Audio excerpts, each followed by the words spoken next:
ഭക്ഷണം കഴിച്ചുകൊണ്ടിരിക്കുന്ന അല്ലെങ്കിൽ വെള്ളം കുടിച്ചുകൊണ്ടിരിക്കുന്ന ആളുകളോട് സലാം പറയൽ കറാഹത്താകുന്നു. രോഗ സന്ദർശനം എന്നുള്ളത്, രോഗിയായി കിടന്നാൽ അദ്ദേഹത്തെ സന്ദർശിക്കേണ്ടതുണ്ട്. ഇയാദത്തുൽ മരീദ്, ഇബാഉൽ ജനായിസ്, ജനാസയെ അനുഗമിക്കുക എന്നുള്ളതാണ്. ഇജാബത്തു ദഅവ, ക്ഷണം സ്വീകരിക്കുക എന്നുള്ളത്. തുമ്മിയാൽ ആ തുമ്മിയവൻ അൽഹംദുലില്ല പറഞ്ഞാൽ അദ്ദേഹത്തിന് വേണ്ടി റഹ്മത്ത് ലഭിക്കാൻ വേണ്ടി പ്രാർത്ഥിച്ചു കൊടുക്കുക എന്നുള്ളത്. അസ്സലാമു അലൈക്കും വറഹ്മത്തുള്ളാഹി വബറകാതുഹു. അഊദു ബില്ലാഹി മിനശ് ശൈത്വാനിർ റജീം. ബിസ്മില്ലാഹിർ റഹ്മാനിർ റഹീം. അൽഹംദുലില്ലാഹി റബ്ബിൽ ആലമീൻ. അസ്സലാത്തു വസ്സലാമു അലാ സയ്യിദിൽ മുർസലീൻ വഅലാ ആലിഹി വസഹ്ബിഹി അജ്മഈൻ. അമ്മാ ബഅദ്.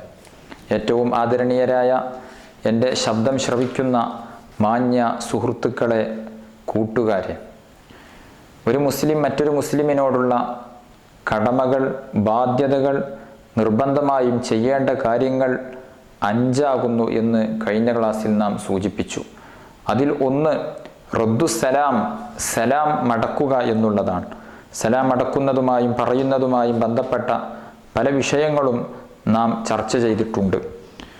1-2 കാര്യങ്ങൾ കൂടെ സലാമുമായി ബന്ധപ്പെട്ടത് പറഞ്ഞതിന് ശേഷം ബാക്കിയുള്ള കാര്യങ്ങളെ നമുക്ക് ചർച്ച ചെയ്യാം.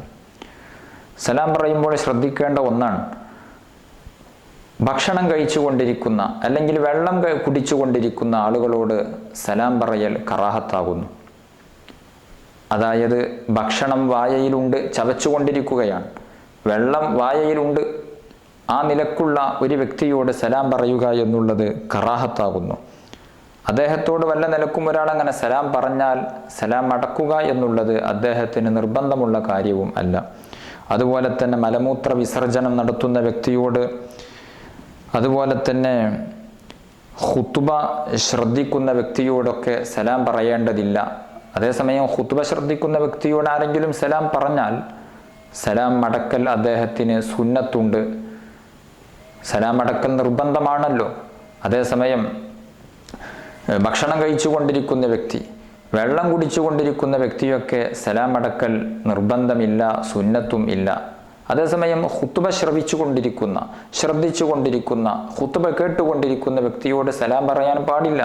അഥവാ പറഞ്ഞാൽ സലാം അടക്കുക എന്നുള്ളത് അദ്ദേഹത്തിന് നിർബന്ധം ഉള്ള കാര്യം തന്നെയാകുന്നു. ചിലപ്പോൾ നാം സലാം കൊടുത്തയക്കാറുണ്ട്. അങ്ങനെ സലാം കൊടുത്തയക്കുക എന്നുള്ളത് നല്ല കാര്യമാകുന്നു. നമ്മെ സന്ദർശിക്കാൻ വേണ്ടി ഒരു കൂട്ടുകാരൻ വന്നു. ആ കൂട്ടുകാരൻ പോകുന്നത് അദ്ദേഹത്തിൻ്റെ വീട്ടിലേക്കാണ്. എന്നാൽ അദ്ദേഹത്തിൻ്റെ ഉപ്പയോട് സലാം പറയാൻ വേണ്ടി നമുക്ക് അദ്ദേഹത്തോട് ആവശ്യപ്പെടാം. അങ്ങനെ ആവശ്യപ്പെടുമ്പോൾ എൻ്റെ ഒരു സലാം നീ പറഞ്ഞേക്ക് എന്നല്ല പറയേണ്ടത്. എൻ്റെ ഒരു അസ്സലാമു അലൈക്കും നീ നിൻ്റെ ഉപ്പയോട് പറയണം എന്നു പറഞ്ഞ് അദ്ദേഹത്തിൻ്റെ കയ്യിൽ നാം സലാം കൊടുത്തയക്കുകയാണ്. അങ്ങനെ സലാം കൊടുത്തയച്ച വ്യക്തി അത് ഏറ്റെടുത്തു കഴിഞ്ഞാൽ ഉപ്പയോട് പോയി സലാം പറയുക എന്നുള്ളത് നിർബന്ധമാണ്. ഉപ്പ എന്നുള്ളത് ഒരു ഉദാഹരണമാണ്. സാധാരണഗതിയിൽ പലപ്പോഴും പലരും അങ്ങോട്ടും ഇങ്ങോട്ടും സലാം കൊടുത്തയക്കാറുണ്ട്. അങ്ങനെ സലാം കൊടുത്തയക്കുമ്പോൾ ഈ മകൻ പോയി ഉപ്പയോട് പറയും, ഇന്നാലിന്ന വ്യക്തി, ആ വ്യക്തിയെ ഞാൻ കണ്ടപ്പോൾ നിങ്ങൾക്കൊരു അസ്സലാമു അലൈക്കും പറഞ്ഞിട്ടുണ്ട്, സലാം പറഞ്ഞിട്ടുണ്ട് എന്ന് പറഞ്ഞ് അദ്ദേഹത്തിൻ്റെ സലാം പറയണം. അസ്സലാമു അലൈക്കും എന്നോ അല്ലെങ്കിൽ അസ്സലാമു അലൈക്കും എന്ന് അദ്ദേഹം പറഞ്ഞിട്ടുണ്ട് എന്നോ അദ്ദേഹത്തോട് ആ ഉപ്പയോട് പറയണം. അത് കേൾക്കുന്ന ഉപ്പ എങ്ങനെയാണ് സലാം മടക്കേണ്ടത്? അലൈക വ അലൈഹിസ്സലാം എന്ന് മടക്കലാണ് ഏറ്റവും നല്ലത്. അലൈക നിന്റെ മേലിലും, വ അലൈഹി സലാം കൊടുത്തയച്ച പറഞ്ഞ ആ വ്യക്തി അയാളുടെ മേലിലും അസ്സലാം, രക്ഷയുണ്ടാകട്ടെ, സമാധാനമുണ്ടാകട്ടെ. അപ്പോൾ അലൈക വ അലൈഹിസ്സലാം എന്നാണ് തിരിച്ചങ്ങോട്ട് സലാം അടക്കേണ്ട രൂപം.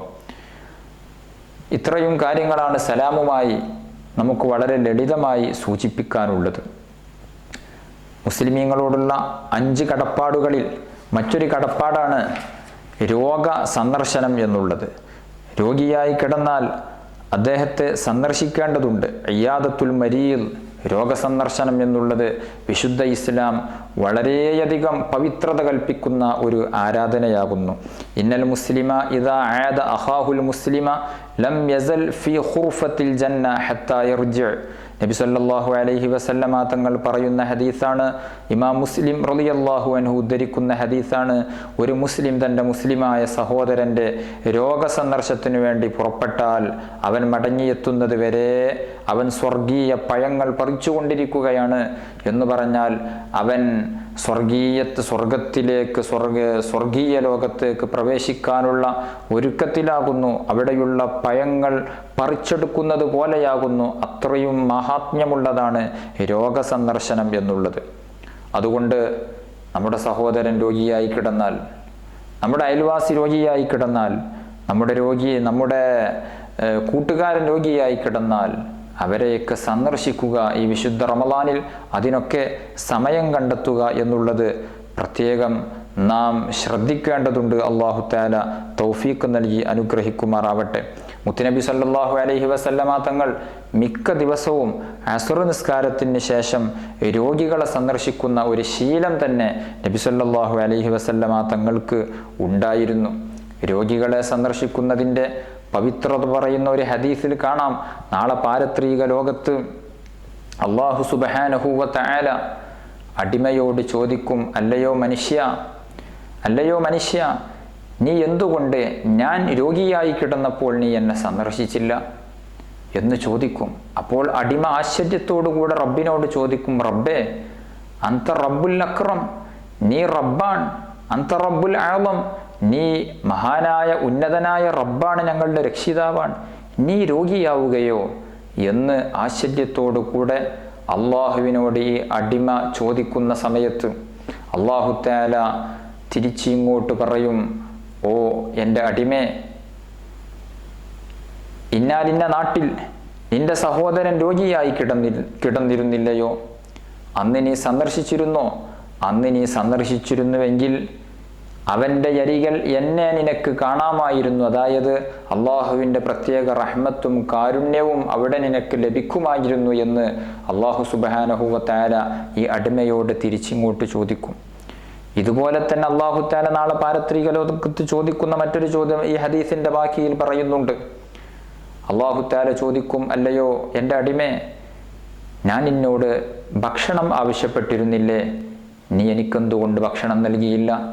അപ്പോൾ അടിമ ആശ്ചര്യത്തോടുകൂടെ ചോദിക്കും, റബ്ബേ, നീ റബ്ബാൻ, നീ ഞങ്ങളുടെ രക്ഷിതാവാൻ, നീ എങ്ങനെ ഭക്ഷണം ചോദിക്കും? നിനക്കങ്ങനെ ഭക്ഷണം ചോദിക്കേണ്ട ആവശ്യമില്ലല്ലോ എന്ന് ആശ്ചര്യത്തോടുകൂടെ ചോദിക്കുമ്പോൾ അല്ലാഹു തആല പറയും, എൻ്റെ ഒരു പാവപ്പെട്ട അടിമ നിന്റെ മുന്നിൽ ഭക്ഷണം ചോദിച്ചപ്പോൾ നീ അത് കൊടുത്തിരുന്നുവെങ്കിൽ അവൻ്റെ സമീപത്ത് എന്നെ നിനക്ക് ദർശിക്കാമായിരുന്നു. അതായത് അള്ളാഹുവിൻ്റെ പ്രത്യേക കാരുണ്യവും അള്ളാഹുവിൻ്റെ പ്രത്യേക നോട്ടവും നിനക്ക് അവിടെ ലഭിക്കുമായിരുന്നു എന്നാണ് അല്ലാഹു തആല പറഞ്ഞതിൻ്റെ താല്പര്യം. അതുകൊണ്ട് നമ്മുടെ സുഹൃത്ത് രോഗിയായാൽ, നമ്മുടെ അയൽവാസി രോഗിയായാൽ, കുടുംബത്തിലുള്ളവർ രോഗിയായാൽ അവരെ പ്രത്യേകം സന്ദർശിക്കാൻ നാം സമയം കണ്ടെത്തണം. അത് വലിയ പുണ്യകർമ്മമാകുന്നു എന്നാണ് ഇത്തരം ഹദീസുകളിലൂടെ നമുക്ക് മനസ്സിലാക്കാൻ സാധിക്കുന്നത്. രോഗിയെ സന്ദർശിക്കുന്ന സമയത്ത് പ്രത്യേകം ശ്രദ്ധിക്കേണ്ടത്, ചിലപ്പോഴൊക്കെ പ്രായമുള്ള ആളുകൾ ദീർഘകാലം അസുഖമായി കിടക്കും. അത്തരം ഘട്ടത്തിൽ അത് ഞാൻ കുറച്ച് മുമ്പ് പോയി കണ്ടതല്ലേ, ഇനി കാണേണ്ടതില്ലല്ലോ എന്ന് ചിന്തിക്കാതെ ഇടയ്ക്കൊക്കെ അത്തരം രോഗികളെ പോയി ആശ്വസിപ്പിക്കേണ്ടത് നമ്മുടെ ബാധ്യതയാകുന്നു, നാം ചെയ്യേണ്ട കാര്യമാകുന്നു. അതുപോലെ തന്നെ ആരാരുമില്ലാതെ വീടുകളിൽ കഴിയുന്ന വൃദ്ധരായ ആളുകളുണ്ടാകും. മക്കളൊക്കെ പലപ്പോഴും ഗൾഫിലോ അല്ലെങ്കിൽ അമേരിക്കയിലോ മറ്റു ഏതെങ്കിലും രാജ്യത്തിലോ ഒക്കെ ആയിരിക്കും. ഈ പാവപ്പെട്ട മാതാപിതാക്കൾ ഒറ്റയ്ക്കിരുന്ന് വീട്ടിൽ കഷ്ടപ്പെടുകയാണ്. ആരെങ്കിലും ഒരാൾ ഞങ്ങളോട് സംസാരിക്കാനുണ്ടായിരുന്നുവെങ്കിൽ എന്ന് ആഗ്രഹിച്ചു കൊണ്ടിരിക്കുന്ന ഒരു സമയം. വളരെ ദുഃഖകരമായ അവസ്ഥയാണ്. അത്തരമൊരു സാഹചര്യത്തിൽ ആ മാതാപിതാക്കളെ വൃദ്ധസദനത്തിലേക്ക് കൊണ്ടുപോകുന്ന മക്കളുണ്ട്. വളരെ ഗൗരവത്തോടുകൂടെ നാം ആലോചിക്കേണ്ടതാണ്. ഒരിക്കലും ചെയ്യരുത്. പ്രായമുള്ള മാതാപിതാക്കൾ നമുക്ക് ലഭിച്ചിട്ട് അവരിലൂടെ സ്വർഗം നേടാൻ സാധിക്കാത്തവർക്ക് അള്ളാഹുവിൻ്റെ ശാപമുണ്ടാകട്ടെ എന്ന് മുത്തുനബി സല്ലല്ലാഹു അലൈഹി വസല്ലമ തങ്ങൾ പ്രാർത്ഥിച്ചതാണ്. പ്രായം ചെന്ന മാതാപിതാക്കൾ ഉണ്ടായാൽ അവരിലൂടെ നമുക്ക് വളരെ ലളിതമായി സ്വർഗം നേടിയെടുക്കാൻ സാധിക്കും. ഒരു പക്ഷേ പ്രായത്തിൻ്റെ ആധിക്യത്താൽ അവരുടെ സംസാരത്തിന് ലെവലില്ലാതിരിക്കാം, കുട്ടികളെപ്പോലെ അവർ സംസാരിച്ചേക്കാം. സ്വാഭാവികമാണ്, നമുക്കും അങ്ങനെയൊക്കെ വരാനുള്ള ഒരു സാഹചര്യവും സന്ദർഭവും ഒരുപക്ഷെ ഉണ്ടായിരിക്കും. അല്ലാഹു തആല കാക്കുമാറാവട്ടെ. സൂറത്ത് യാസീനിൽ അല്ലാഹു സുബ്ഹാനഹു വ തആല പറയുന്നുണ്ട്, അവലം നുഅമ്മിറുഹു നുനക്കിസ്ഹു ഫിൽ ഖൽഖി അഫലാ യഅഖിലൂൻ. അവലം നുഅമ്മിറുഹു നുനക്കിസ്ഹു ഫിൽ ഖൽഖ്, ഞാൻ നിങ്ങൾക്ക് അങ്ങേയറ്റത്തെ വാർദ്ധക്യം തന്നാൽ, നുനക്കിസ്ഹു ഫിൽ ഖൽഖ്, നിങ്ങളുടെ സൃഷ്ടിപ്പിൽ ഞാൻ നേരെ അത് തിരിച്ചിടും. അതായത് നിങ്ങളുടെ കുട്ടിക്കാലത്തെ വീണ്ടും നിങ്ങളുടെ ഈ 90-95 വയസ്സ് പ്രായമുള്ള ആ സന്ദർഭത്തിലേക്ക് കൊണ്ടുവരും. ചിലപ്പോൾ ചില ചോദ്യങ്ങൾ കുട്ടിക്കാലത്ത് ആവർത്തിച്ചാവർത്തിച്ച് മാതാപിതാക്കളോട് കുട്ടികൾ ചോദിക്കാറുണ്ട്. അതെന്താണ്? ഉപ്പ അല്ലെങ്കിൽ ഉമ്മ മറുപടി പറഞ്ഞു കൊടുക്കും. വീണ്ടും ചോദിക്കും അതെന്താണ്? മടികൂടാതെ ഈ ഉമ്മയും ഉപ്പയും മറുപടി പറഞ്ഞു കൊടുക്കും. അതേസമയം ഈ ഉമ്മാക്കും ഉപ്പാക്കും വാർദ്ധക്യമാകുമ്പോൾ ഒരു പക്ഷേ ഇതുപോലെ കുട്ടിപ്രായത്തിലേക്ക് അവർ മടങ്ങും. അവലം നുഅമ്മിറുഹു നുനക്കിസ്ഹു ഫിൽ ഖൽഖ് അഫലാ യഅഖിലൂൻ, നിങ്ങളത് ചിന്തിക്കുന്നില്ലേ എന്ന് വിശുദ്ധ ഖുർആൻ ചോദിക്കുന്നുണ്ട്. അന്ന് ഒരു പക്ഷേ ഈ ഉമ്മ അല്ലെങ്കിൽ ഈ ഉപ്പ പ്രായാധിക്യത്താൽ, വയസ്സ് കൂടിയത് കാരണത്താൽ അവർ ചിലപ്പോൾ ചില ചോദ്യങ്ങൾ പലയാവർത്തി ആവർത്തിച്ചേക്കാം. അത്തരം ഘട്ടങ്ങളിൽ മക്കളാകുന്ന നാം നമ്മുടെ കുട്ടിക്കാലം മറന്നുപോയിക്കൊണ്ട് അവരെ നെവർ മൈൻഡ് ചെയ്യരുത്. അവരെ നാം വേണ്ട രൂപത്തിൽ പരിപാലിക്കുകയും പരിചരിക്കുകയും ആശ്വസിപ്പിക്കുകയും അവർക്ക് വേണ്ടതെല്ലാം ചെയ്തു കൊടുക്കുകയും ചെയ്താൽ അതിൻ്റെ പ്രതിഫലം നമുക്ക് ലഭിക്കാനുള്ളത് സ്വർഗമാണെന്ന് മുത്തുനബി സല്ലല്ലാഹു അലൈഹി വസല്ലമ തങ്ങൾ പഠിപ്പിക്കുകയാണ്. ചുരുക്കി പറഞ്ഞാൽ ഞാൻ പറഞ്ഞു വന്നിരുന്നത്, രോഗികളെ ആശ്വസിപ്പിക്കുകയും അവരെ സന്ദർശിക്കുകയും വേണം. നല്ല നെയ്യത്തോടുകൂടെയായിരിക്കണം അത് ചെയ്യേണ്ടത്. പലപ്പോഴും ഇന്ന് പല ആളുകളും രോഗികളെ കാണാൻ പോകുന്നത് ഞാനവിടെ പോയില്ലെങ്കിൽ അതൊരു മോശമല്ലേ എന്ന ചിന്തയിലാണ്. ആ ചിന്ത മാറ്റിയിട്ട് രോഗിയെ കാണാൻ പോവുക എന്നുള്ളത് വലിയ സുന്നത്തല്ലേ, വലിയ പ്രതിഫലം ലഭിക്കുന്ന ഒന്നല്ലേ എന്ന ചിന്തയോടുകൂടെയാണ് എങ്കിൽ ആ രോഗസന്ദർശനം നടത്തുന്നത് വലിയ പുണ്യമുള്ള കാര്യമായി, വലിയ ആരാധനയായി അവൻക്ക് അല്ലാഹു സുബ്ഹാനഹു വ തആല രേഖപ്പെടുത്തി വെക്കുന്നതാണ്. അതുപോലെ തന്നെ രോഗിയെ കാണുന്ന സമയത്ത് ധാരാളം മര്യാദകൾ നാം ശ്രദ്ധിക്കാനുണ്ട്. വീട്ടിലോ ആശുപത്രിയിലോ ഒക്കെ പോയി രോഗികളെ കാണുമ്പോൾ ചില നിയമങ്ങളൊക്കെ ചിലപ്പോൾ പാലിക്കാനുണ്ടാകും. ആശുപത്രിയിലൊക്കെ പോകുമ്പോൾ ചിലപ്പോൾ ചില നിയമങ്ങളുണ്ടാകും. ചിലപ്പോൾ മാസ്ക് ധരിക്കേണ്ടി വരും. രോഗിയെ ബുദ്ധിമുട്ടിക്കരുത് എന്ന് ഡോക്ടർമാർ പറഞ്ഞ നിയമത്തിന് വിധേയമാകേണ്ടി വരും. അത്തരം കാര്യങ്ങളൊക്കെ നാം ശ്രദ്ധിക്കേണ്ടതാണ്. രോഗിയുടെ ആരോഗ്യസ്ഥിതിയെ നാം കണക്കിലാക്കേണ്ടി വരും. അനാവശ്യമായും ആവശ്യമില്ലാതെ ധാരാളം സംസാരിക്കുന്നതിനെ ഒരുപക്ഷെ ഡോക്ടർ വിലക്കിയിട്ടുണ്ടാകും. ആ വിലക്ക് മറന്നുകൊണ്ട് ഈ രോഗിയെ കൊണ്ട് കൂടുതൽ സംസാരിപ്പിക്കുന്നതിൽ നിന്ന് നാം വിട്ടുനിൽക്കണം. രോഗിയുടെ ആരോഗ്യം തിരിച്ചു കിട്ടുക എന്നുള്ളതാണ് നാം ഏവരും ആഗ്രഹിക്കുന്നത്. അതുപോലെ തന്നെ രോഗിക്ക് സാന്ത്വനപ്പെടുത്തുന്ന വാക്കുകൾ അദ്ദേഹത്തോട് പറയണം.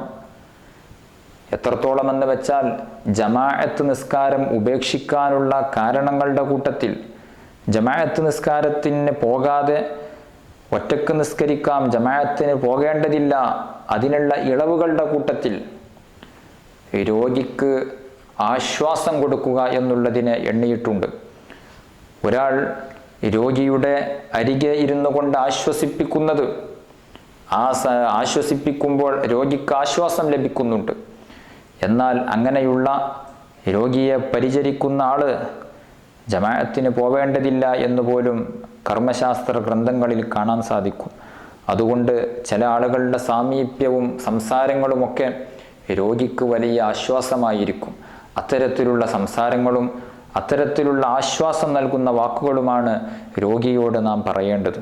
അതേസമയം രോഗിയെ നൊമ്പരപ്പെടുത്തുന്ന, വേദനിപ്പിക്കുന്ന രൂപത്തിലുള്ള സംസാരം ഒരിക്കലും സംസാരിക്കരുത്. ചില ആളുകളൊക്കെ രോഗിയെ കാണാൻ വന്നാൽ ഇത്തരം രോഗം കൊണ്ട് മരണപ്പെട്ട സംഭവങ്ങളൊക്കെ പറഞ്ഞുകൊണ്ട് ഈ രോഗിയെ ആകെ ഭയപ്പെടുത്താറുണ്ട്. ഒരിക്കലും ചെയ്യരുത്. രോഗിയോട് നാം പറയേണ്ടത് ഈ രോഗമൊക്കെ ഇന്ന് സാധാരണ ആളുകൾക്ക് ഉണ്ടാവുന്നതാണ്. ഇതിനൊക്കെ എത്രയോ മരുന്നുകൾ ഇന്ന് വൈദ്യശാസ്ത്രം കണ്ടുപിടിച്ചിട്ടുണ്ട്. സാധാരണഗതിയിൽ സുഖമാകുന്ന അസുഖം ആണ് ഇത് മാറിക്കൊള്ളും, ഇത് സുഖപ്പെട്ടുകൊള്ളും എന്നൊക്കെയുള്ള ആശ്വാസവാക്കാണ് പറയേണ്ടത്. അല്ലാതെ ഈ രോഗം പിടിച്ചിട്ടാണ് മുമ്പൊരാൾ മരണപ്പെട്ടത്, ഈ രോഗം പിടിച്ചിട്ടാണ് മുമ്പൊരാൾക്ക് വലിയ കഷ്ടപ്പാട് വന്നത്, പിന്നീട് അയാൾ സംസാരിച്ചിട്ടില്ല എന്ന രൂപത്തിലൊന്നും പറഞ്ഞ് രോഗിയെ വിഷമിപ്പിക്കരുത്. അവന് ആശ്വാസം ലഭിക്കുന്ന വാക്കുകൾ മാത്രമേ രോഗിയോട് സംസാരിക്കാവൂ. ലാ ബഅസ തഹൂർ ഇൻഷാ അല്ലാഹ് എന്ന് മുത്തുനബി സല്ലല്ലാഹു അലൈഹി വസല്ലമ തങ്ങൾ രോഗികളോട് പറയാറുണ്ടായിരുന്നു. അതായത് സാരമില്ല, അല്ലാഹു തആല നിങ്ങളെ ശുദ്ധീകരിക്കും, അതായത് നിങ്ങളുടെ രോഗത്തെയും നിങ്ങളുടെ ആത്മാവിനെയും ഒക്കെ ശുദ്ധീകരിക്കും എന്നർത്ഥം വരുന്ന വാക്കായിരുന്നു മുത്തുനബി സല്ലല്ലാഹു അലൈഹി വസല്ലമ തങ്ങൾ രോഗികളെ കാണാൻ പോയാൽ പറയാറുണ്ടായിരുന്നത്. അതുപോലെ തന്നെ രോഗികളായി കിടക്കുന്ന ചില ആളുകൾ ചിലപ്പോൾ നിസ്കാരമൊക്കെ ഉപേക്ഷിക്കും. അങ്ങനെയുണ്ട് എങ്കിൽ അതൊക്കെ ഒന്ന് ശ്രദ്ധയിൽപ്പെടുത്തുന്നത് നല്ലതാണ്. അസുഖമല്ലേ, ചെറിയ ചെറിയ അസുഖങ്ങളിൽ പോലും മരണം സംഭവിക്കുന്ന കാഴ്ചകളാണ് നാം കണ്ടുകൊണ്ടിരിക്കുന്നത്. ഒരുപക്ഷെ ഈ രോഗത്തിൽ കിടന്ന അയാൾ മരിക്കാനും സാധ്യതയുണ്ട് എന്ന് അദ്ദേഹത്തോട് പറയേണ്ടതില്ല. പക്ഷെ എന്നിരുന്നാലും അദ്ദേഹം നിസ്കാരം പോലത്തത് ഉപേക്ഷിക്കുമ്പോൾ അദ്ദേഹത്തോട് പറഞ്ഞു കൊടുക്കാൻ നമുക്കറിവുണ്ടെങ്കിൽ പറഞ്ഞു കൊടുക്കണം. ഇത്തരം രോഗങ്ങൾ ഉണ്ടാകുമ്പോൾ കഴിയുന്ന രൂപത്തിലൊക്കെ നിസ്കരിച്ചാൽ മതി. നിൽക്കാൻ കഴിയില്ലെങ്കിൽ ഇരിക്കാമല്ലോ, അതിനും കഴിയില്ലെങ്കിൽ കിടന്ന് നിസ്കരിക്കാമല്ലോ, ആ രൂപത്തിലൊക്കെ നിസ്കരിച്ചാൽ മതി എന്ന അർത്ഥത്തിൽ അദ്ദേഹത്തോട് സംസാരിച്ച് നിസ്കരിപ്പിക്കാൻ വേണ്ടി ശ്രമിക്കണം. തൗബ ചെയ്യാൻ വേണ്ടി ആവശ്യപ്പെടണം. രോഗികൾ ഈ വിഷയം പ്രത്യേകം ശ്രദ്ധിക്കണം. അസുഖമാകുമ്പോൾ നാം സ്വമേധയാ ഇസ്തിഗ്ഫാർ വർദ്ധിപ്പിക്കുകയും തൗബ ചെയ്യുകയും വേണ്ടതുണ്ട്. കാരണം ചെറിയ ചെറിയ രോഗങ്ങൾ വരെ മരണത്തിന് വഴിമാറിക്കൊണ്ടിരിക്കുന്ന ഒരു സാഹചര്യത്തിലാണ് നാം ജീവിച്ചു കൊണ്ടിരിക്കുന്നത്. അല്ലാഹു തആല അത്തരത്തിലുള്ള രോഗങ്ങളിൽ നിന്ന് നമുക്ക് അല്ലാഹു തആല കാവൽ തന്ന് അനുഗ്രഹിക്കുമാറാവട്ടെ.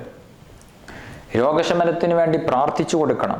അസ്അലുല്ലാഹൽ അലീം റബ്ബൽ അർശിൽ അലീം അൻ യശ്ഫിയക് എന്ന് പ്രത്യേകം പ്രാർത്ഥിക്കൽ സുന്നത്താകുന്നു. അലീമായ ഉന്നതനായ അർശിൻ്റെ രക്ഷിതാവായ അള്ളാഹുവിനോട് നിന്റെ രോഗം സുഖപ്പെടാൻ വേണ്ടി ഞാൻ ചോദിക്കുന്നു എന്നർത്ഥം വരുന്ന അസ്അലുല്ലാഹൽ അലീം റബ്ബൽ അർശിൽ അലീം അൻ യശ്ഫിയക് എന്ന് പ്രത്യേകം പ്രാർത്ഥിക്കൽ സുന്നത്താകുന്നു. മന്ത്രിച്ചു കൊടുക്കാനൊക്കെ പറ്റുന്ന ആളാണ് എങ്കിൽ രോഗിക്കൊന്ന് മന്ത്രിക്കുക എന്നുള്ളതും പ്രത്യേകം സുന്നത്താകുന്നു. ഇത്തരം കാര്യങ്ങളൊക്കെ രോഗസന്ദർശനത്തിൽ നാം ശ്രദ്ധിക്കേണ്ടതാകുന്നു. അമുസ്ലിമീങ്ങളായ രോഗികളെ കാണാൻ പോകുന്നതും സുന്നത്തു തന്നെയാണ്. നമ്മുടെ അയൽവാസികൾ, നമ്മുടെ കൂട്ടുകാരിലൊക്കെ ഒരു പക്ഷേ മുസ്ലിമീങ്ങളല്ലാത്തവരുണ്ടാകും. അവർ രോഗിയായാലും അവരെ കാണാൻ പോകുന്നത് പ്രത്യേകം സുന്നത്താകുന്നു. നബി സല്ലല്ലാഹു അലൈഹി വസല്ലമ തങ്ങളുടെ ജീവിതത്തിൽ അങ്ങനെയൊക്കെ ഉണ്ടായിരുന്നു. ഈ കാര്യം പ്രത്യേകം നാം ശ്രദ്ധിക്കേണ്ടതാകുന്നു. ഒരാഴ്ചയിൽ ഒരു രോഗിയെയെങ്കിലും കാണാൻ പോകുന്ന ശീലം നമുക്കുണ്ടായാൽ അൽഹംദുലില്ലാ, നാളെ പാരത്രിക ലോകത്ത് വലിയ പ്രതിഫലം ലഭിക്കാൻ കാരണമാകുന്ന ഒരു കർമ്മമായിരിക്കും അത്. അല്ലാഹു തആല തൗഫീഖ് നൽകി അനുഗ്രഹിക്കുമാറാവട്ടെ. ഹഖുൽ മുസ്ലിമി അലൽ മുസ്ലിമി ഖംസ്, ഒരു മുസ്ലിമിനെ മറ്റൊരു മുസ്ലിമിനോടുള്ള കടപ്പാടുകൾ 5. അതിൽ 1 നാം പറഞ്ഞു റദ്ദുസ്സലാം, രണ്ടാമത്തേതും പറഞ്ഞു രോഗിയെ സന്ദർശിക്കുക.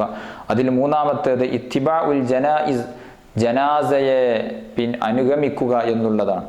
നമ്മുടെ നാട്ടിൽ ഒരാൾ മരണപ്പെട്ടാൽ, നമ്മുടെ കൂട്ടുകാരിൽ ഒരാൾ മരണപ്പെട്ടാൽ ആ മരണ വീട്ടിലേക്ക് പോവുകയും ജനാസ കർമ്മങ്ങളിൽ പങ്കെടുക്കാൻ സാധിക്കുമെങ്കിൽ അങ്ങനെ പങ്കെടുക്കുകയും ജനാസ വീട്ടിൽ നിന്ന് പള്ളിയിലേക്ക് കൊണ്ടുപോകുമ്പോൾ കൂടെ പോവുകയും മയ്യത്ത് നിസ്കരിക്കുകയും ആ ജനാസയെ ഖബറടക്കുന്ന സമയത്ത് ആ ഒരു സദസ്സിൽ ഒരുമിച്ച് കൂടുക എന്നുള്ളതൊക്കെ വളരെയേറെ പുണ്യമുള്ള പ്രതിഫലാർഹമായ കർമ്മമാകുന്നു.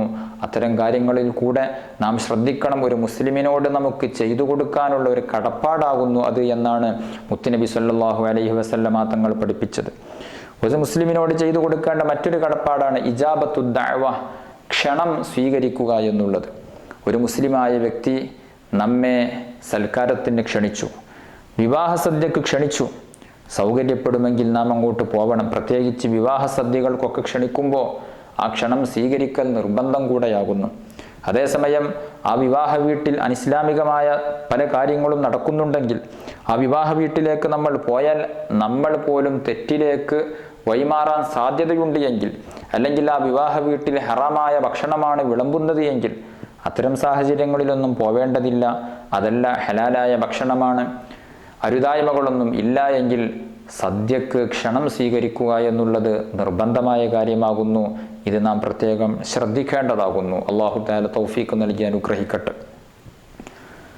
മുസ്ലിമിനോടുള്ള കടപ്പാടുകളിൽ അഞ്ചാമത്തതും വളരെ പ്രധാനപ്പെട്ടതും നാം ഒക്കെ പലപ്പോഴും നെവർ മൈൻഡ് ചെയ്യുന്ന ഒന്നാണ്. ഒരാൾ തുമ്മിയാൽ ആ തുമ്മിയവൻ അൽഹംദുലില്ല പറഞ്ഞാൽ അദ്ദേഹത്തിന് വേണ്ടി റഹ്മത്ത് ലഭിക്കാൻ വേണ്ടി പ്രാർത്ഥിച്ചു കൊടുക്കുക എന്നുള്ളത് പ്രത്യേകം സുന്നത്താകുന്നു.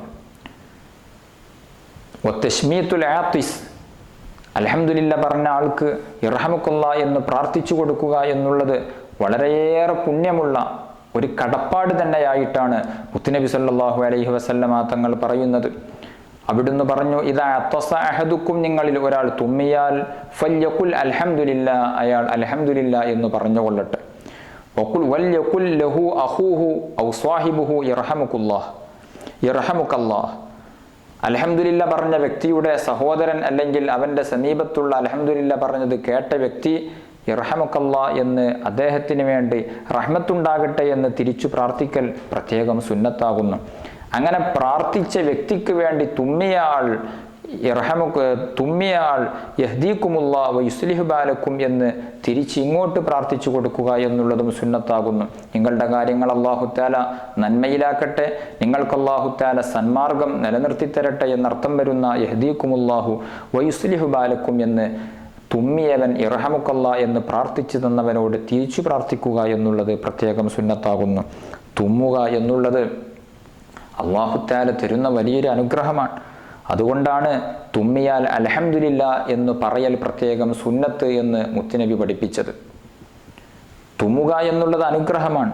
അനുഗ്രഹങ്ങൾ ഉണ്ടാകുമ്പോഴാണല്ലോ അൽഹംദുലില്ലാ എന്ന് പറയേണ്ടത്. തുമ്മുന്നത് മൂലം എന്തെല്ലാം പ്രവർത്തനങ്ങളാണ് ശരീരത്തിൽ നടക്കുന്നത്. നമ്മുടെ മൂക്കിലൂടെ ഒരു പൊടിയോ മലിനമായ വല്ല വസ്തുക്കളോ മൂക്കിലേക്ക് കടന്നാൽ നമ്മുടെ തലച്ചോറിലേക്കൊരു സിഗ്നൽ വരും. പ്രവേശിക്കാൻ പാടില്ലാത്തൊരു വ്യക്തി മൂക്കിലേക്ക് കയറിയിട്ടുണ്ട്. തലച്ചോർ അതാ തിരിച്ച് ശരീരത്തിന്, മൂക്കിൻ്റെ ഭാഗത്തിന് ഒരു സിഗ്നൽ കൊടുക്കും, അദ്ദേഹത്തെ തുമ്മിയിട്ട് നീ പുറത്തു തള്ളണം. ആ ആജ്ഞ കേട്ട നമ്മുടെ മൂക്കിലൂടെ നാം ശക്തിയായി തുമ്മുകയാണ്. വളരെ ശക്തിയായിട്ടാണ് തുമ്മുന്നത്. തുമ്മുന്ന സമയത്ത് ഒരു മൂക്ക് മാത്രമല്ല, ശരീരം മുഴുവനും ആ തുമ്മലിൽ പങ്കുചേരുന്നുണ്ട്. തുമ്മുന്ന സമയത്ത് ശ്വാസകോശത്തിലെ മസിലുകൾ വലിഞ്ഞു ചുരുങ്ങും. അതുപോലെ തന്നെ ശ്വാസനാളം വികസിക്കും. ശരീരത്തിൻ്റെ മുഴുവൻ പ്രവർത്തനങ്ങളും ഒരു നിമിഷം നിശ്ചലമാകും. തുമ്മുന്ന സമയത്ത് കണ്ണുകൾ അടയും. മൂത്രമൊഴിച്ചു കൊണ്ടിരിക്കെ തുമ്മുകയാണ് എങ്കിൽ തുമ്മുമ്പോൾ അതാ മൂത്രം സ്റ്റക്കാകും. തുമ്മിക്കഴിഞ്ഞതിന് ശേഷമാണ് ബാക്കി മൂത്രം വരികയുള്ളൂ. ആലോചിച്ചു നോക്കൂ, എത്ര പ്രവർത്തനങ്ങളാണ് തുമ്മുമ്പോൾ നമ്മുടെ ശരീരത്തിൽ നടക്കുന്നത് എന്നു മാത്രമല്ല, തുമ്മുന്ന സമയത്ത് നമ്മുടെ ശരീരത്തിൻ്റെ ഉള്ളിൽ നിന്ന് കാറ്റിനെ വലിച്ചെടുത്ത് മണിക്കൂറിൽ 150 കിലോമീറ്റർ വേഗതയിൽ സഞ്ചരിക്കാൻ മാത്രം സാധിക്കുന്ന അത്രമാത്രം പവറുള്ള ഒരു കാറ്റിനെയാണ് ശരീരം പുറന്തള്ളുന്നത്. ആ കാറ്റ് വലിച്ചെടുക്കുന്ന സമയത്ത് നമ്മുടെ വാരിയെല്ലുകൾ പോലും പൊട്ടാൻ മാത്രം കപ്പാസിറ്റിയുള്ള ഒരു കാറ്റിനെയാണ് ശരീരം പുറത്തേക്ക് തള്ളുന്നത്. നമ്മുടെ വാരിയെല്ല് പൊട്ടിയില്ല. തുമ്മുന്ന സമയത്ത് നിശ്ചലമായ ശരീരം വീണ്ടും പ്രവർത്തിക്കുന്നു. നമ്മുടെ ഹാർട്ടിൻ്റെ ആ ഒരു മിടിപ്പ് പോലും അവിടെ സ്റ്റക്കായിരുന്നു, അത് വീണ്ടും പ്രവർത്തിക്കാൻ തുടങ്ങി. ഇതൊക്കെ ഒരു അനുഗ്രഹമല്ലേ? നേരത്തെ പ്രവർത്തനരഹിതമായ ഹാർട്ട്, നിശ്ചലമായ ശരീരം, അതെല്ലാം വീണ്ടും പ്രവർത്തിക്കാൻ തുടങ്ങി. 150 കിലോമീറ്റർ വേഗതയിൽ സഞ്ചരിക്കാൻ പറ്റുന്ന രൂപത്തിലുള്ള ഒരു കാറ്റ് ശരീരത്തിൻ്റെ ഉള്ളിൽ നിന്ന് വലിച്ചെടുത്ത് പുറന്തള്ളുമ്പോൾ വാരിയെല്ല് പോലും പൊട്ടാൻ മാത്രം കപ്പാസിറ്റിയുള്ള ശക്തി അതിനുണ്ട്. വാരിയെല്ല് പൊട്ടിയില്ല. വാരിയെല്ല് പൊട്ടാതിരിക്കുക എന്നുള്ളതൊരു അനുഗ്രഹമല്ലേ? അതുകൊണ്ട് തുമ്മിയ വ്യക്തി നിർബന്ധമായും പറയണം, അൽഹംദുലില്ലാഹ് റബ്ബേ, നിനക്കാണ് സർവസ്തുതിയും എന്നു മാത്രമല്ല, ശരീരത്തിലേക്ക് കയറാൻ പാടില്ലാത്തതായ ഒരു പൊടി മൂക്കിലൂടെ കയറിയപ്പോൾ തലച്ചോറിൻ്റെ സിഗ്നൽ മാനിച്ചുകൊണ്ട് മൂക്ക് ശക്തിയായി അതിനെ പുറന്തള്ളുകയാണ്. അതൊരു അനുഗ്രഹമല്ലേ? അതുകൊണ്ട് പറയണം അൽഹംദുലില്ലാഹ്.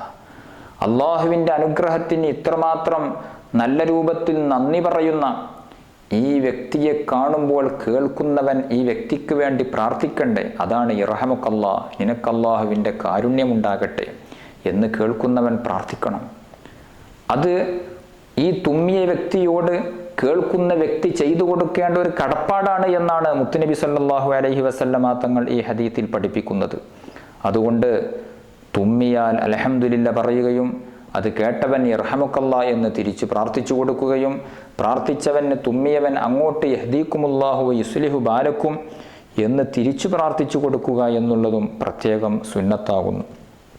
ചിലപ്പോൾ രോഗത്തിൻ്റെ ഭാഗമായി തുമ്മൽ ഉണ്ടാകും. ജലദോഷം പിടിച്ചതുകൊണ്ടോ അല്ലെങ്കിൽ മറ്റേതെങ്കിലും കാരണങ്ങളെ കൊണ്ടോ തുമ്മൽ ഒരു അസുഖമായവരുണ്ടാകും. നിരന്തരമായി തുമ്മുമ്പോൾ ശരീരം ക്ഷീണിച്ചു പോകും. തുമ്മുന്ന സമയത്ത് ഞാൻ പറഞ്ഞുവല്ലോ, ശക്തമായി കാറ്റ് വലിച്ചെടുക്കുന്നു, ശരീരത്തിൻ്റെ പ്രവർത്തനങ്ങൾ നിശ്ചലമാകുന്നു. ഇതെല്ലാം തുടരെ സംഭവിക്കുകയാണ് എങ്കിൽ ശരീരം ക്ഷീണിച്ചു പോകുന്നത് ഞാൻ അനുഭവപ്പെടാറുണ്ട്. തുമ്മൽ ഒരു രോഗമായാൽ കേൾക്കുന്നവൻ ഷഫാക്കല്ലാ, നിനക്കല്ലാഹു തആല സുഖപ്പെടുത്തി തരട്ടെ അല്ലെങ്കിൽ യശ്ഫീക്കല്ലാ എന്ന് പ്രാർത്ഥിച്ചു കൊടുക്കുകയാണ് വേണ്ടത്. 3 പ്രാവശ്യത്തിലധികം തുമ്മി അയാൾ അൽഹംദുലില്ലാ പറയുന്നുണ്ട്, എന്നാൽ തിരിച്ചിങ്ങോട്ട് ഇർഹമുക്കല്ലാ എന്ന് പറയേണ്ടതില്ല. 3 പ്രാവശ്യവും 4 പ്രാവശ്യം അത് പിന്നീട് 5ഉം 10ഉം ഒക്കെയാകും. അത് അദ്ദേഹത്തിൻ്റെ അസുഖവുമായി ബന്ധപ്പെട്ടതാണ്. അതുകൊണ്ട് ഈ കേൾക്കുന്ന വ്യക്തി യശ്ഫീക്കല്ലാ എന്ന് രോഗശമനത്തിന് വേണ്ടി പ്രാർത്ഥിക്കുകയാണ് വേണ്ടത്. നിസ്കരിക്കുന്ന സമയത്ത് തുമ്മിയാലോ അൽഹംദുലില്ലാ എന്ന് പറയണം. അതേസമയം ഫാത്തിഹ സൂറത്ത് ഓതുന്നതിനിടയിൽ തുമ്മുമ്പോൾ അവിടെ അൽഹംദുലില്ലാ എന്ന് പറഞ്ഞാൽ ഫാത്തിഹയിലെ ആയത്തുകൾക്കിടയിൽ മുവാലാത്ത് തുടർച്ചയുണ്ടായിരിക്കണം. ഒരു ആയത്ത് ഓതി ഉടനെ തന്നെ അടുത്ത ആയത്ത് ഓതണം. അതുകൊണ്ട് ഫാത്തിഹ സൂറത്ത് ഓതുന്നതിനിടയിൽ തുമ്മിയാൽ അൽഹംദുലില്ലാ എന്ന് ഫാത്തിഹ സൂറത്ത് കഴിഞ്ഞതിന് ശേഷം പറഞ്ഞാൽ മതി, അല്ലെങ്കിൽ മുവാലാത്ത് നഷ്ടപ്പെടുന്നതാണ്. ഒരാൾ അൽഹംദുലില്ലാ എന്ന് തുമ്മിയപ്പോൾ അൽഹംദുലില്ലാ പറഞ്ഞു, കേൾക്കുന്നവൻ നിസ്കരിക്കുകയായിരുന്നു. എന്നാൽ നിസ്കാരത്തിൽ ഇർഹമുക്കല്ലാ എന്ന് പറയണോ? നിസ്കാരത്തിൽ ഇർഹമുക്കല്ലാ എന്ന് പറയാൻ പാടില്ല. കാരണം ഇർഹമുക്ക എന്ന് പറഞ്ഞാൽ നിനക്കല്ലാഹു തആല കരുണ ചെയ്യട്ടെ എന്നാണ്. നിസ്കരിച്ചു കൊണ്ടിരിക്കെ നിനക്ക് എന്ന് ഒരാളോട് അഭിസംബോധനം ചെയ്യാൻ പാടില്ല. നിസ്കാരത്തിൽ അള്ളാഹുവിനോട് മാത്രമേ അഭിസംബോധന ചെയ്യാൻ പറ്റൂ. അതുപോലെ തന്നെ മുത്തുനബി സല്ലല്ലാഹു അലൈഹി വസല്ലമ തങ്ങളോടും. മുത്തുനബിയോട് നാം അഭിസംബോധന ചെയ്യുന്നുണ്ട്. അസ്സലാമു അലൈക അയ്യുഹൻ നബിയു, ഓ നബിയെ അങ്ങേക്ക് സലാം എന്ന് നബി തങ്ങളെ വിളിച്ചുകൊണ്ട് നബി തങ്ങൾക്ക് നേരിട്ട് അഭിസംബോധന ചെയ്തുകൊണ്ട് സലാം പറയുന്നുണ്ട്. അള്ളാഹുവിനോടും അവൻ്റെ റസൂലും അല്ലാത്ത ഒരാളോട് നിസ്കാരത്തിൽ നീ, നിങ്ങൾ എന്ന് തുടങ്ങിയ അഭിസംബോധന വാക്കുകൾ ഉപയോഗിക്കാൻ പാടില്ല. അതുകൊണ്ട് നിസ്കരിക്കുന്നവൻ ആണ് അൽഹംദുലില്ലാ എന്ന് പറയുന്നത് കേട്ടത് എങ്കിൽ നിസ്കരിക്കുന്നവൻ ഇർഹമുക്കല്ലാ എന്ന് പറയാൻ പാടില്ല. അതേസമയം ഇർഹമുഹുല്ലാ എന്ന് വേണമെങ്കിൽ പറയാം. അതായത് അവൻ അല്ലാഹു തആല റഹ്മത്ത് ചെയ്യട്ടെ എന്ന് വേണമെങ്കിൽ പറയാം. കാരണം ആ വാക്കിൽ അഭിസംബോധനയുടെ വാചകങ്ങൾ ഇല്ല എന്നുള്ളതാണ് കാരണം. ഇത്തരം കാര്യങ്ങളൊക്കെ നാം ശ്രദ്ധിക്കേണ്ടതുണ്ട്. അല്ലാഹു സുബ്ഹാനഹു വ തആല ഇത്തരത്തിലുള്ള സുന്നത്തുകളെയൊക്കെ ജീവിതത്തിൽ പകർത്തുന്നവരിൽ നാം ഏവരെയും ഉൾപ്പെടുത്തി അനുഗ്രഹിക്കുമാറാവട്ടെ. അർഹമുർറാഹിമീനായ രാജസയ്യിദായ യജമാനനായ അല്ലാഹ്, ഞങ്ങൾ പറഞ്ഞതും കേട്ടതും നീ സ്വാലിഹായ അമലായി സ്വീകരിക്കണം റഹ്മാനെ. ഞങ്ങളിൽ നിന്ന് വന്നുപോയ തെറ്റുകുറ്റങ്ങളെ നീ മാപ്പാക്കണം റഹ്മാനെ. രോഗങ്ങൾക്ക് ശിഫാ നൽകണം റഹ്മാനെ. അള്ളാഹുവെ, ഞങ്ങളെ വിഷമങ്ങൾക്ക്, പ്രയാസങ്ങൾക്ക്, പ്രതിസന്ധികൾക്ക് നീ പരിഹാരം നൽകണം റഹ്മാനെ. അല്ലാഹ്, ആഖിബത്ത് നന്നായി മരിക്കാൻ നീ തൗഫീഖ് നൽകണം റഹ്മാനെ. ഞങ്ങളിൽ പലരുടെയും മാതാപിതാക്കൾ, വേണ്ടപ്പെട്ട പലരും ഇന്ന് ഖബറിലാണ്. അവരുടെയും ഞങ്ങളുടെയും ഖബർ നീ സ്വർഗമാക്കണം റഹ്മാനെ. നാളെ സ്വർഗീയ ലോകത്തവരെയും ഞങ്ങളെയും ഒരുമിച്ച് കൂട്ടി അനുഗ്രഹിക്കണം റഹ്മാനെ. ആമീൻ ബിറഹ്മതിക യാ അർഹമർ റഹീമീൻ. വസല്ലല്ലാഹു അലാ ഖൈരി ഖൽഖിഹി സയ്യിദനാ മുഹമ്മദിൻ വ ആലിഹി വസഹ്ബിഹി അജ്മഈൻ. സുബ്ഹാന റബ്ബിക റബ്ബിൽ ഇസ്സതി അമ്മാ യസിഫൂൻ വസലാമുൻ അലൽ മുർസലീൻ വൽഹംദുലില്ലാഹി റബ്ബിൽ ആലമീൻ. ദുആ വസിയ്യത്തോടെ അസ്സലാമു അലൈക്കും വറഹ്മത്തുള്ളാഹി വബറകാതുഹു.